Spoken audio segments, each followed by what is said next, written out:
Fédérer par secteur les compétences algériennes ou franco-algériennes, les mettre en lien avec les tutelles concernées pour faire naître des projets en commun, c'est le sens des rencontres sectorielles organisées par la Grande Mosquée de Paris.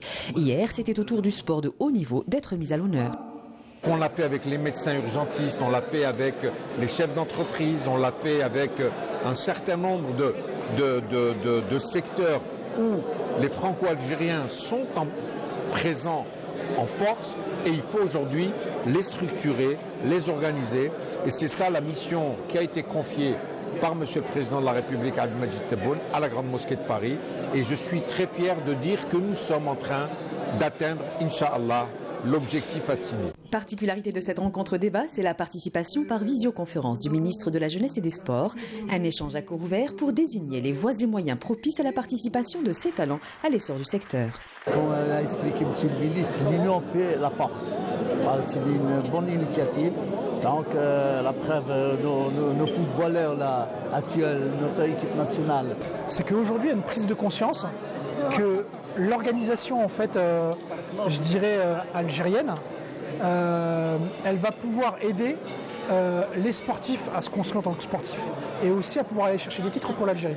Certains de ces sportifs représentent déjà l'Algérie dans des compétitions internationales dans des disciplines peu connues ou pratiquées en Algérie, telles que le hockey sur glace, mais souffrent d'absence de statut légal.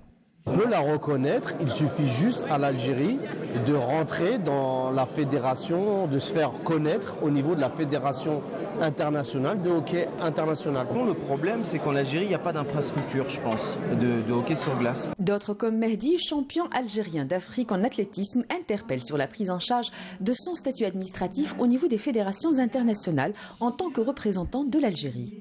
Malheureusement, au niveau de la fédération internationale, il y a eu un petit bug. Je suis considéré toujours comme français.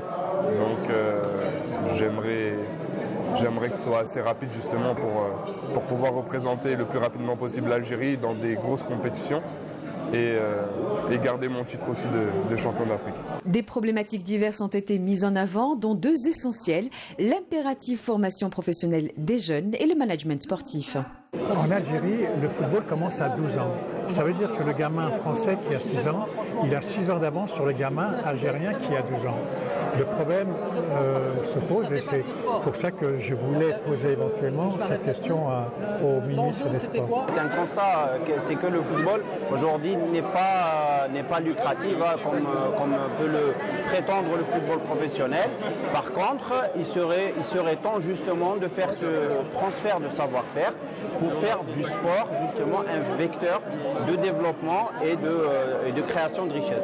Les sportifs, toutes générations confondues, ont répondu à cet appel d'abord de réflexion autour de ce domaine avec un message d'espoir porté par la plus jeune des championnes. Continuez en vrai, vous allez réussir.